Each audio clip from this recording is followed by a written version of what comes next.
আসসালামু আলাইকুম বন্ধুরা। আজ আমি একটা আনকমন জিনিস দেখানোর জন্য ভিডিও করতেছি। তো যাই হোক, আজকে জুনের 4 তারিখ। তো আমি এই টমেটো গাছটা ডিসেম্বর মাসে রোপণ করছিলাম। তো টমেটো অনেক খেয়েছি, তারপর গাছটা বুড়া হয়ে গেছিল। বুড়া হয়ে যাওয়ার পর নতুন করে আবার কলি ছাড়ছে, ডুগা ছাড়ছিল। সেইখান থেকে আবার টমেটো ধরছে। এখন জুন মাস, এই সময় টমেটো ধরার কথা না। আর প্রচুর পরিমাণ রোদ পড়ে এখন, যার কারণে এই গাছটা এরকম অবস্থা হয়ে গেছে। যদি ঠান্ডা থাকতো তাহলে আরও অনেক সুন্দর হইতো। অনেকগুলো টমেটো আছে, প্রায় কেজি খানিক তো হবেই, কেজির উপরে হবে, কম হবে না। তো জুন মাসে টমেটো, এটা অবাক করা একটা বিষয়। এই পাশ থেকে ধরলাম ক্যামেরা, দেখি অনেকগুলো টমেটো আছে। এত গরমে টমেটো গাছ জ্বলসে গেছে, কিন্তু তারপর টমেটোগুলো আছে মাশাআল্লাহ, অনেকগুলো টমেটোই আছে।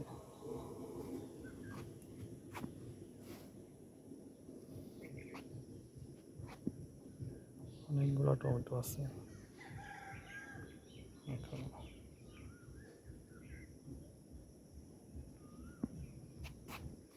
আর সাথে আছে চিচিঙ্গা, মানে কুহি আমরা বলি বাংলায়, কুহি গাছ।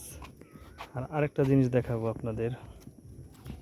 সেই জিনিসটা হচ্ছে এক ধরনের মরিচ, গাছের মধ্যে অনেক ধরা ধরছে, থোকায় থোকায়। মানে এখন মরিচ তো আমি একলা মানুষ, খেয়ে শেষ দিতে পারি না, তাই অনেক মরিচ পেকে গেছে। দুইটা গাছ এখানে আছে, মোটামুটি দুইটা গাছ থেকেই মরিচ, এনাফ পরিমাণে মরিচ হয়েছে আর কি। একটা গাছ টমেটো পেকে, মরিচ পেকে গেছে। এই মরিচগুলো আমি তুলে শুকাইয়ে দেব, অনেক সময় শুকনা মরিচের দরকার পড়ে।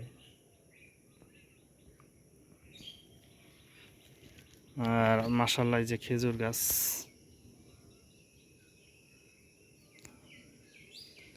খেজুর গাছগুলো সেই হয়েছে টপের মধ্যে, তারপর অনেক মোটা হয়ে গেছে আল্লাহর রহমতে।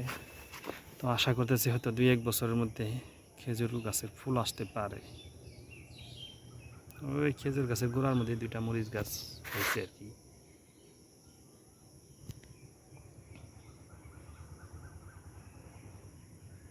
বন্ধুদের আর একটা আনকমন জিনিস দেখাবো, এর জন্য আবার ছাদ থেকে নিচে আসলাম।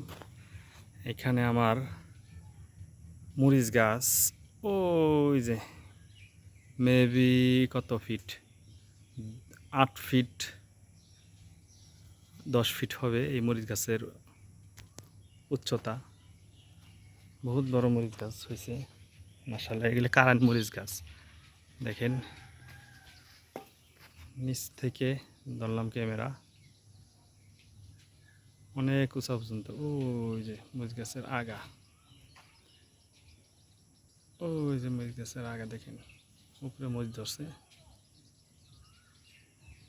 অনেক বিশাল বড় মরিচ গাছ।